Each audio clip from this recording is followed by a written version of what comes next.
Welcome back to Grammar Grade 12. I'm really glad you're here.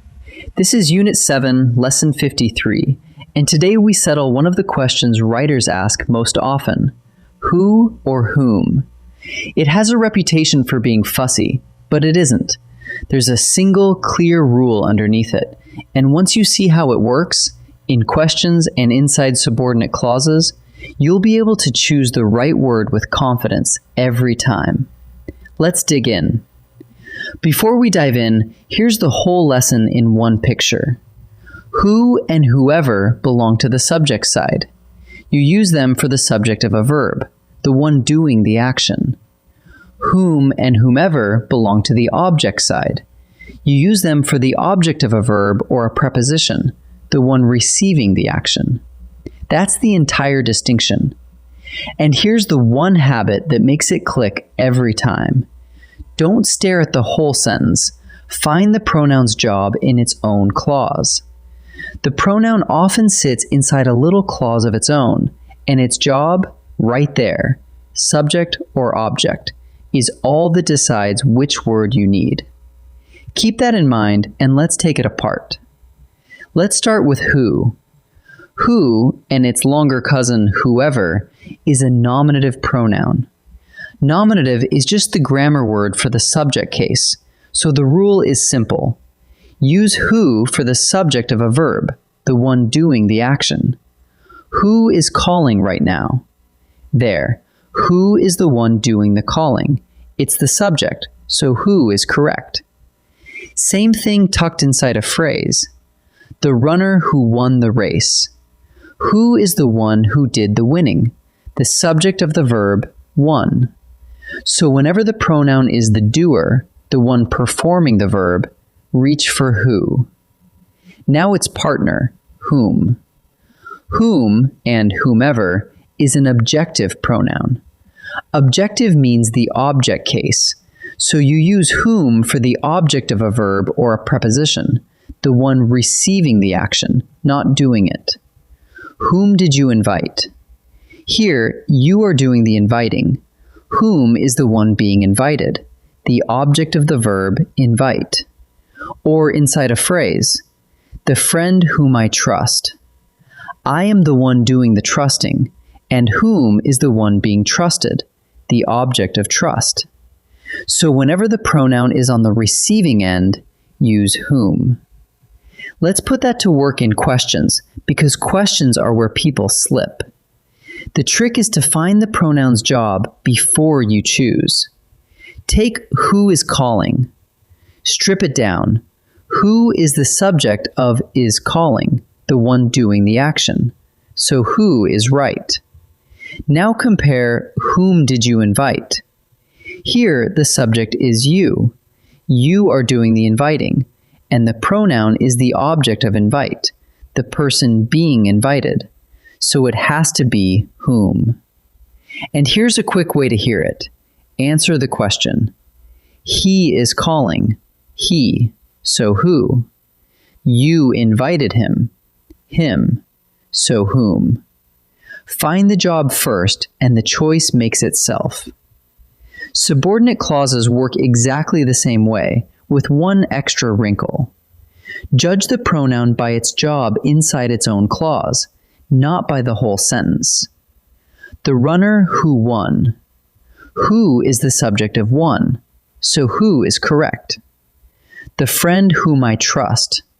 Inside that clause, I is the subject, and whom is the object of trust, so whom is right. Now the wrinkle, the trap that catches almost everyone. The candidate who I think will win. It's tempting to say whom there, but look closely. Who is the subject of will win? The words I think are just an interrupter dropped into the middle.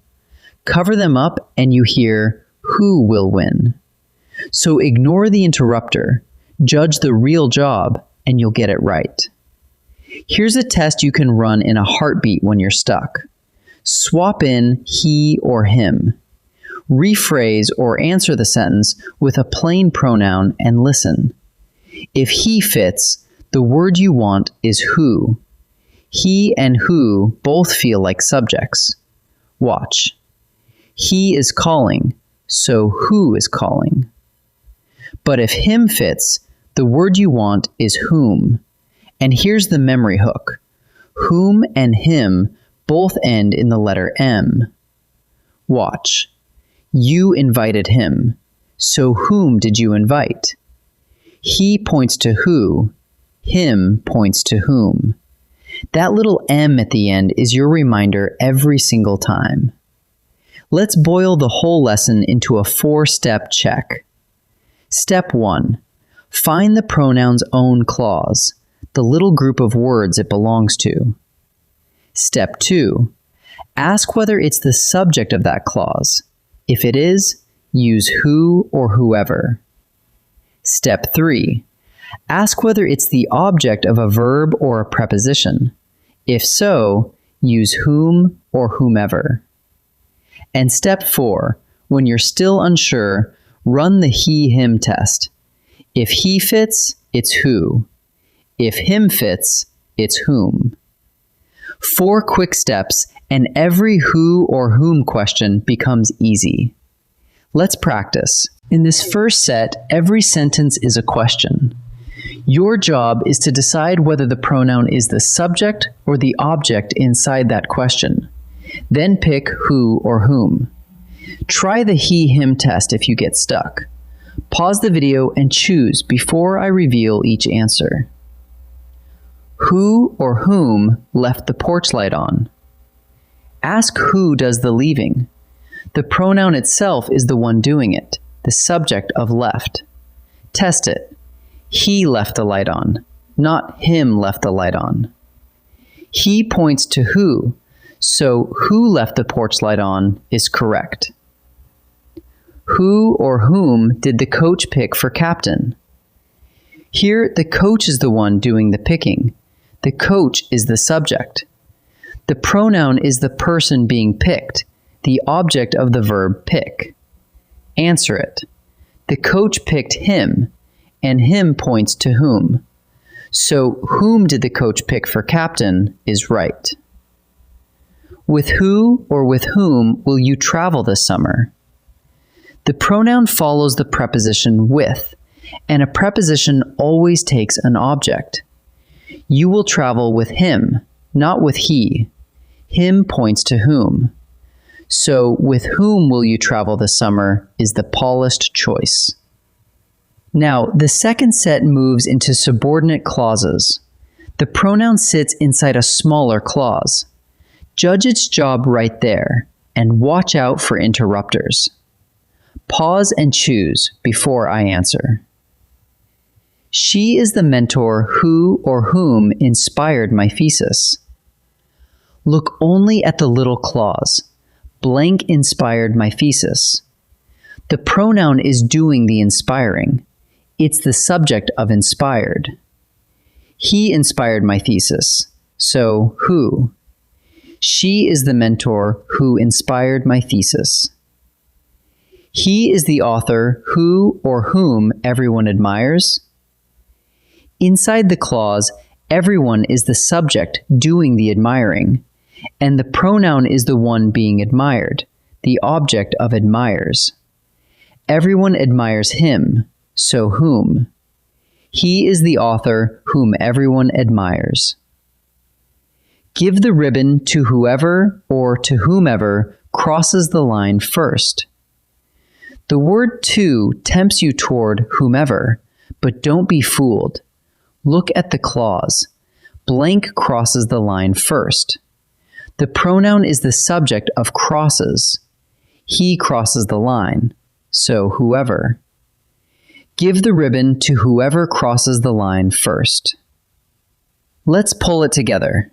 First, who and whoever are your nominative subject-side pronouns. Use them whenever the pronoun is the subject of a verb, the one doing the action.